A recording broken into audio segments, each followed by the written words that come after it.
Welcome to another episode of collegemunshi.com. നമ്മൾ ഇന്നത്തെ വീഡിയോയിൽ കേരളത്തിലെ പ്രൈവറ്റ് മെഡിക്കൽ കോളേജിനെ പറ്റിയാണ് ഡിസ്കസ് ചെയ്യുന്നത്. നമ്മൾ ഓൾറെഡി ലാസ്റ്റ് ടൈം ഡീറ്റെയിൽസ് ഒക്കെ നമ്മൾ ഡിസ്കസ് ചെയ്തിട്ടുണ്ടായിരുന്നു. അപ്പോൾ ഇന്നത്തെ വീഡിയോയിൽ കേരളത്തിലെ പ്രൈവറ്റ് മെഡിക്കൽ കോളേജുകൾ ഏതൊക്കെ, അപ്പോൾ അതിൽ ടോപ്പ് റാങ്കിൽ നിൽക്കുന്ന കോളേജുകൾ ഏതൊക്കെ, നിങ്ങൾക്ക് ഈ ഒരു വീഡിയോ മുഴുവൻ കാണുകയാണെങ്കിൽ നിങ്ങൾക്ക് ഓപ്ഷൻ എൻട്രി ചെയ്യുന്ന സമയത്ത് വളരെ പ്രയോജനപ്പെടുന്ന ഒരു വീഡിയോ ആണ്. ഏറ്റവും കുറഞ്ഞ റാങ്ക് ലഭിച്ചിട്ടുള്ള കോളേജ് ഏതാണെന്ന് ഉള്ള രീതിയിൽ ആ ഒരു ക്രമത്തിലാണ് നമ്മൾ പറഞ്ഞു വരുന്നത്.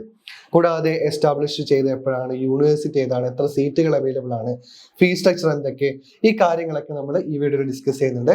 അതിനു മുമ്പ് കേരളത്തിന് പുറത്തോ നിങ്ങൾ അഡ്മിഷൻ ആഗ്രഹിക്കുന്ന വിദ്യാർത്ഥികളാണെങ്കിൽ ഓൾറെഡി MBBS BDS കോഴ്സുകളിലേക്കുള്ള പല കോളേജുകളിലും ബുക്കിംഗ് ഒക്കെ സ്റ്റാർട്ട് ചെയ്തിട്ടുണ്ട്. നിങ്ങൾക്ക് അങ്ങനെ ബുക്കിംഗ് ഒക്കെ ആഗ്രഹിക്കുന്നുണ്ടെങ്കിൽ, ഇപ്പൊ തന്നെ ബുക്ക് ചെയ്തിടാൻ നിങ്ങൾ ആഗ്രഹിക്കുന്നുണ്ടെങ്കിൽ ഞങ്ങളെ കോൺടാക്ട് ചെയ്യാവുന്നതാണ്. ഞങ്ങൾ അഡ്മിഷൻ സപ്പോർട്ടുകളൊക്കെ നിങ്ങൾക്ക് നൽകുന്നതാണ്. കൂടാതെ കൗൺസിലിംഗുമായി ബന്ധപ്പെട്ട് എന്തെങ്കിലും ഡൗട്ട് ഉണ്ടെങ്കിൽ ഞങ്ങളെ കോൺടാക്ട് ചെയ്യാം. കൂടാതെ ഞങ്ങളെ വാട്സപ്പ് ഗ്രൂപ്പിൽ നിങ്ങൾ ജോയിൻ ചെയ്യാൻ ശ്രമിക്കുക. അതിലെല്ലാവിധ അപ്ഡേറ്റ്സ് ഞങ്ങൾ പ്രൊവൈഡ് ചെയ്യുന്നതാണ്. അപ്പൊ നമ്മൾ കോളേജിനെ പറ്റി പറയുകയാണെങ്കിൽ, കേരളത്തിലെ പ്രൈവറ്റ് മെഡിക്കൽ കോളേജുകളെ പറ്റി പറയുകയാണെങ്കിൽ, നീറ്റിന്റെ റിസൾട്ട് വന്നതിന് ശേഷം അഡ്മിഷൻ പ്രോസസ്സിനെ പറ്റി കൂടെ പറയുകയാണെങ്കിൽ, നീറ്റ് റിസൾട്ട് വന്നതിന് ശേഷം നമുക്ക് കേരളത്തിന്റെ വെബ്സൈറ്റിൽ റോൾ നമ്പർ അപ്ഡേറ്റ് ചെയ്യാനുണ്ട്. നീറ്റിന്റെ റോൾ നമ്പർ ഒക്കെ തന്നെ കീമിന്റെ വെബ്സൈറ്റിൽ അപ്ഡേറ്റ് ചെയ്യാനുണ്ട്. അതിനുശേഷം നമ്മുടെ കീമിന്റെ റാങ്ക് ലിസ്റ്റ് വരികയും അതിനുശേഷം കാറ്റഗറി റാങ്ക് ലിസ്റ്റ് പബ്ലിഷ് ചെയ്യുകയും ചെയ്യും. ഇതാണ് നമുക്ക് മുന്നിലുള്ള അടുത്ത പ്രൊസീജിയറായിട്ട് വരുന്നത്. ഈ റാങ്ക് ലിസ്റ്റ് ഒക്കെ തന്നെ പബ്ലിഷ് ചെയ്തതിനു ശേഷമാണ് നമുക്ക് ഓപ്ഷൻ എൻട്രി എന്നുള്ള ഒരു പ്രൊസീജിയർ ഉള്ളത്. കീമിന്റെ വെബ്സൈറ്റിൽ രജിസ്ട്രേഷൻ ചെയ്ത കുട്ടികൾക്കെല്ലാം തന്നെ, ക്വാളിഫൈ ചെയ്തിട്ടുള്ള സ്റ്റുഡൻസിനെല്ലാം തന്നെ ഓപ്ഷൻ എൻട്രി ചെയ്യാവുന്നതാണ്. അപ്പോൾ നിങ്ങൾ പ്രൈവറ്റ് മെഡിക്കൽ കോളേജിൽ എങ്ങനെയൊക്കെ ഓപ്ഷൻ എൻട്രി ചെയ്യണം എന്ന് നമുക്ക് കാര്യങ്ങൾ നോക്കാം. നമ്മളിപ്പോൾ നിങ്ങൾക്ക് സ്ക്രീനിൽ കാണാൻ കഴിയും, കോളേജിന്റെ പേരുണ്ട്, അതുപോലെ തന്നെ മോപ്പപ്പ് റൗണ്ടിലെ ലാസ്റ്റ് റാങ്ക് ഡീറ്റെയിൽ കൂടിയാണ് നമ്മൾ കൊടുത്തിട്ടുള്ളത്. കൂടാതെ എസ്റ്റാബ്ലിഷ് ചെയ്ത ഇയറും കൂടെ കൊടുത്തിട്ടുണ്ട്, എത്ര സീറ്റ്സ് ആണ് അവൈലബിൾ ആയിട്ടുള്ളത്. ഈ കാര്യങ്ങളൊക്കെയാണ് നമ്മൾ ഈ ഒരു സ്ക്രീനിൽ നിങ്ങൾക്ക് കാണാൻ കഴിയുക. അതിൽ നമ്മൾ ഓപ്ഷനിൽ ചെയ്യാവുന്ന സമയത്ത് നമുക്ക് വേണമെങ്കിൽ നമ്മൾ അടുത്തുള്ള കോളേജ് വേണ്ടിക്ക് നമുക്ക് പ്രിഫറൻസ് വെക്കാവുന്നതാണ്. അല്ലെങ്കിൽ ഏറ്റവും ടോപ്പ്, അതായത് ഏറ്റവും റാങ്ക് കുറഞ്ഞ, ലാസ്റ്റ് റാങ്ക് ഏറ്റവും കുറഞ്ഞ കോളേജ് ടോപ്പ് കോളേജ് ആയിട്ട് കൺസിഡർ ചെയ്ത് ആ ഒരു ക്രമത്തിൽ വേണമെങ്കിൽ നമുക്ക് ഓപ്ഷൻ ചെയ്യാവുന്നതാണ്. നിങ്ങൾ ഇപ്പോൾ എടുത്തിട്ടുള്ളതെന്ന് വെച്ചാൽ ഏറ്റവും കുറഞ്ഞ ലാസ്റ്റ് റാങ്ക് ഡീറ്റെയിൽസിനനുസരിച്ചിട്ട് ആ ഒരു ക്രമത്തിലാണ് നമ്മൾ എടുത്തിട്ടുള്ളത്. അപ്പോൾ ആ കാര്യങ്ങൾ നമുക്ക് ഡിസ്കസ് ചെയ്യാം. ആദ്യമായിട്ട് Jubilee Mission Medical College Thrissur 2003 establish ചെയ്തിട്ടുള്ള ജൂബിലി മിഷന്റെ ലാസ്റ്റ് റാങ്ക് വന്നിട്ടുള്ളത് 2471 ആണ്. നമ്മൾ ഡിസ്കസ് ചെയ്യുന്ന ലാസ്റ്റ് റാങ്ക് മോപ്പപ്പ് റൗണ്ടിലെ സ്റ്റേറ്റ് മെറിറ്റിന്റെ ലാസ്റ്റ് റാങ്ക് ആണ് നമ്മൾ ഡിസ്കസ് ചെയ്യുന്നത്. എസ്റ്റാബ്ലിഷ് ചെയ്തിട്ടുള്ളത് 2003 100 സീറ്റുകളാണ് അവിടെ അവൈലബിൾ ആയിട്ടുള്ളത്.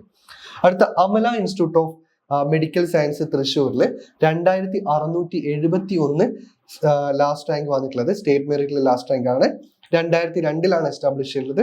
കേരളത്തിലെ ഈ പ്രൈവറ്റ് മെഡിക്കൽ കോളേജ് ഒക്കെ തന്നെ KUHSന്റെ അണ്ടറിലാണ്, കേരള യൂണിവേഴ്സിറ്റി ഓഫ് ഹെൽത്ത് സയൻസിന്റെ അണ്ടറിലാണ് വരുന്നത്.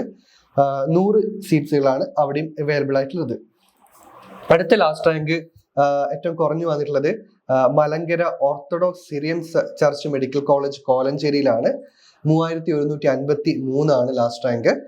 2002 എസ്റ്റാബ്ലിഷ് ചെയ്തു. 100 സീറ്റുകളാണ് അവൈലബിൾ ആയിട്ടുള്ളത്. ക്രിസ്ത്യൻ മൈനോറിറ്റി കോളേജ് ആണ്. അടുത്തതായിട്ട് Pushpagiri institute of medical science Thiruvalla 3342 ആണ് ലാസ്റ്റ് റാങ്ക് ആയിട്ട് വന്നിട്ടുള്ളത്. 2002 എസ്റ്റാബ്ലിഷ് ചെയ്തിട്ടുള്ളത്. Kerala health university അണ്ടറിലാണ്. 100 സീറ്റുകളാണ് അവൈലബിൾ ആയിട്ടുള്ളത്. അടുത്തതായിട്ട് MES പെരിന്തൽമണ്ണ മലപ്പുറത്താണ്. 3409 ആണ് ലാസ്റ്റ് റാങ്ക് വന്നിട്ടുള്ളത് സ്റ്റേറ്റ് മെറിറ്റില്. 2004 എസ്റ്റാബ്ലിഷ് ചെയ്തു. 150 സീറ്റുകളാണ് നിലവിലുള്ളത്. അടുത്ത believers church Medical college and hospital Thiruvalla 3584 last rank. 2014 establish ചെയ്തു. 100 സീറ്റുകളാണ് അവൈലബിൾ ആയിട്ടുള്ളത്.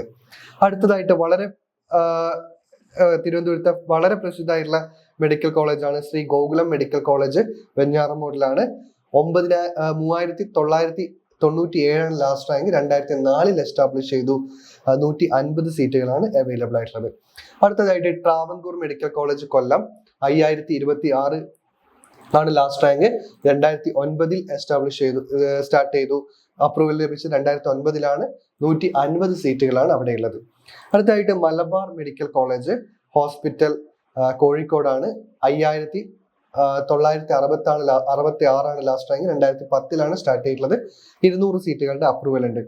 KMCT നോക്കുകയാണെങ്കിൽ 6467 ലാസ്റ്റ് റാങ്ക് വന്നിട്ടുള്ളത്.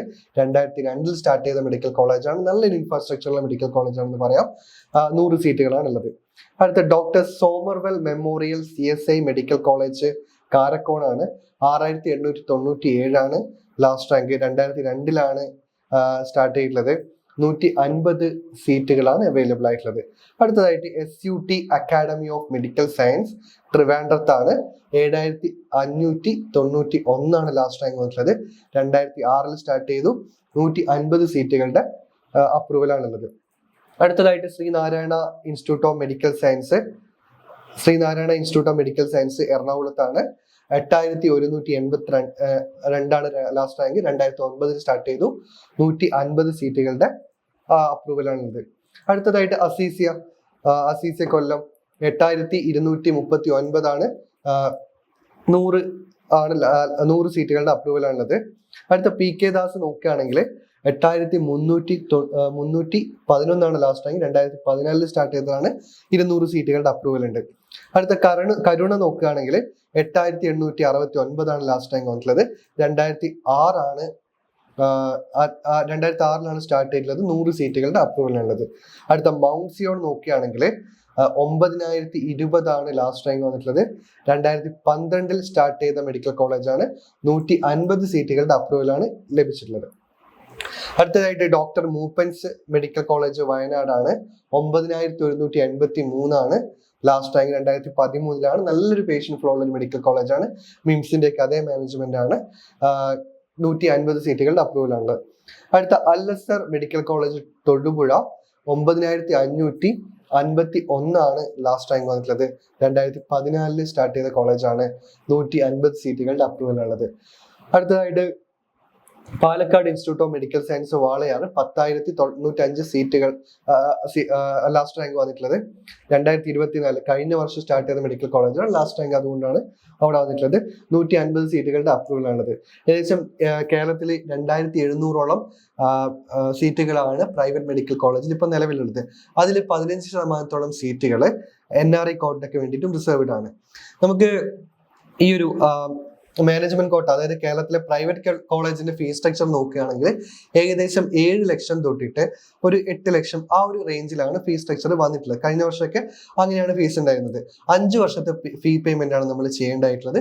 അപ്പൊ ഏകദേശം 7-8 ലക്ഷം തൊട്ടിട്ട് ആ ഒരു 5 വർഷത്തെ ഫീ പേയ്മെന്റ് നമ്മൾ കരുതിയിരിക്കണം.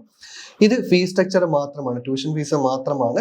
ഇത് കൂടാതെ എക്സ്ട്രാ ഫീസുകൾ ഉണ്ടാവും. നമുക്ക് ലാബ് ഫെസിലിറ്റി ഉണ്ടാവും, ലൈബ്രറി ഉണ്ടാവാം, ബാക്കിയുള്ള അങ്ങനെയുള്ള എക്സ്ട്രാ ഫീസുകൾ കുറച്ചുണ്ടാവാം, എസ്റ്റാബ്ലിഷ്മെന്റ് ഫീസ് ഉണ്ടാവും, ഡെവലപ്മെന്റ് ഫീസ് ഉണ്ടാവാം. അങ്ങനെയുള്ള ഫീസുകൾ കൂടെ കോളേജിൽ നമ്മൾ പേയ്മെന്റ് ചെയ്യേണ്ടതായിട്ടുണ്ടാവാം. കോഷൻ ഡെപ്പോസിറ്റ്സ് ഉണ്ടാവും. അങ്ങനെയുള്ള ഫീസുകൂടെ നമ്മൾ പേയ്മെന്റ് ചെയ്യേണ്ടതായിട്ടുണ്ട്. അപ്പോൾ അങ്ങനെ എക്സ്ട്രാ ഫീസിനത്തിൽ നമ്മൾ എക്സ്ട്രാ കുറച്ച് പേയ്മെന്റ് കൂടെ ചെയ്യേണ്ടി വരും കോളേജിൽ. അത് കൂടാതെ നമുക്ക് ഹോസ്റ്റൽ ഫീസ് കൂടെ നമ്മൾ സെപ്പറേറ്റ് ആയിട്ട് നമ്മൾ കരുതേണ്ടതായിട്ടുണ്ട്. ഹോസ്റ്റൽ ഫീസ് നമ്മൾ കൺസിഡർ ചെയ്യുകയാണെങ്കിൽ ഏകദേശം ഒരു 90,000-നും 1.5 ലക്ഷത്തിന് ഇടയിലാണ് ഹോസ്റ്റൽ ഫീസ് ആയിട്ടും വരുന്നത്. അപ്പോൾ കേരളത്തിലെ പ്രൈവറ്റ് മെഡിക്കൽ കോളേജിൽ ഹോസ്റ്റൽ കമ്പൽസറി ആയിട്ടൊന്നും പറയുന്നില്ല. എങ്കിൽ പോലും പുറത്ത് നിൽക്കാനുള്ള ഒരു ഫെസിലിറ്റീസ് പല സ്ഥലത്തും ഇല്ലാത്തത് കൊണ്ട് തന്നെ കോളേജ് ഹോസ്റ്റലിൽ നിന്ന് നമ്മൾ ഡിപ്പെൻഡ് ചെയ്യേണ്ടി വരും. അവിടുത്തെ ഫീസ് ഏകദേശം 90,000 തൊട്ടിട്ട് 1.5 ലക്ഷം വരെ ഹോസ്റ്റൽ ഫീസ് നമുക്ക് സ്പെൻഡ് ചെയ്യേണ്ടി വരും. അപ്പോൾ ഏകദേശം ഈ ഒരു ഫീസാണ് നമുക്ക് പേയ്മെന്റ് ഉണ്ടാവുക. ഈ ഒരു ഫീസ് നമുക്ക് കരുതിയിരിക്കണം. ഫീസ് ഇനത്തിൽ കുറേ സ്റ്റുഡൻസ് നമ്മളോട് ചോദിക്കാറുണ്ട്. ഇനി അടുത്തതായിട്ട് നമ്മൾ NRI കോട്ട സീറ്റ്സ് നോക്കുകയാണെങ്കിൽ NRI കോട്ട സീറ്റ്സിൽ അതിനു മുമ്പ് മറ്റൊരു കാര്യം കൂടെ പറയാം. പ്രൈവറ്റ് മെഡിക്കൽ കോളേജിൽ SC/ST കാറ്റഗറിക്ക് ഫീസുകളൊന്നും തന്നെ പേ ചെയ്യേണ്ട ആവശ്യമില്ല. ഗവൺമെന്റ് ഫീസിൽ അവർക്ക് പഠിക്കാവുന്നതാണ്. ഗവൺമെന്റ് ആണ് ഫീസ് കിട്ടുന്നത്. ഏകദേശം 1000 രൂപ മാത്രമേ അവർക്ക് ഫീസ് ഇനത്തിൽ പേയ്മെന്റ് ചെയ്യേണ്ടതായിട്ടുള്ളൂ. ഇനി നമുക്ക് നീറ്റ് സ്കോർ കുറഞ്ഞ വിദ്യാർത്ഥികളൊക്കെ ചൂസ് ചെയ്യുന്ന കാറ്റഗറീസ് ആണ് NRI കോട്ട സീറ്റ്സുകൾ. NRI കോട്ട സീറ്റ്സിന്റെ നമ്മൾ വിശദമായിട്ടുള്ള ഒരു വീഡിയോ നമ്മൾ ഓൾറെഡി ചെയ്തിട്ടുണ്ട്. എന്തൊക്കെ ഡോക്യുമെന്റ്സ് ആണ് വേണ്ടത്, NRI കോട്ടയിൽ ഉള്ള ഡോക്യുമെന്റ്സ്, അതുപോലെ തന്നെ എങ്ങനെ ആപ്ലിക്കേഷൻ കൊടുക്കണം, എങ്ങനെയാണ് അപ്ഡേറ്റ് ചെയ്യേണ്ടത്, ഈ കാര്യങ്ങളൊക്കെ നമ്മൾ ആ വീഡിയോയിൽ നമ്മൾ ഡിസ്കസ് ചെയ്തിട്ടുണ്ട്. ഏകദേശം NRI കോട്ടയുടെ ഫീസ് വരുന്നത് ഏകദേശം 20 ലക്ഷം രൂപയാണ്. NRI കോട്ട അഡ്മിഷൻ നിങ്ങൾ ആഗ്രഹിക്കുന്നുണ്ടെങ്കിൽ തീർച്ചയായും ഞങ്ങളെ കോൺടാക്ട് ചെയ്യുക. ഞങ്ങൾ എല്ലാവിധ ഹെൽപ്പും നിങ്ങൾക്ക് ചെയ്തു തരുന്നതായിരിക്കും. 20 ലക്ഷം രൂപയാണ് ഫീസിനകത്തിൽ വരുന്നത്. 5 വർഷത്തേക്ക് ആണ് പേയ്മെന്റ് ചെയ്യേണ്ടത്. ഏകദേശം 1 കോടി രൂപ ഫീസ് ഇനത്തിൽ നമ്മൾ പേയ്മെന്റ് ചെയ്യാനുണ്ട്. എക്സ്ട്രാ ഫീസും കൂടെ നമുക്ക് ഉണ്ടായിരിക്കുന്നതാണ്. എക്സ്ട്രാ ഫീസ് കൂടെ നമ്മൾ കരുതേണ്ടതാണ്. അപ്പോൾ കേരളത്തിലെ MBBS അഡ്മിഷനായിട്ട് ബന്ധപ്പെട്ട് നിങ്ങൾക്ക് എന്തെങ്കിലും ഡൗട്ട് ഉണ്ടെങ്കിൽ തീർച്ചയായും ഞങ്ങളെ കോൺടാക്ട് ചെയ്യുക. നമ്മൾ പെയ്ഡ് കൗൺസിലിംഗ് തന്നെ നമ്മൾ പ്രൊവൈഡ് ചെയ്യുന്നതാണ്. ഇൻഡിവിജ്വൽ ആയിട്ടുള്ള സപ്പോർട്ടുകൾ ഞങ്ങൾ പ്രൊവൈഡ് ചെയ്യുന്നുണ്ട്.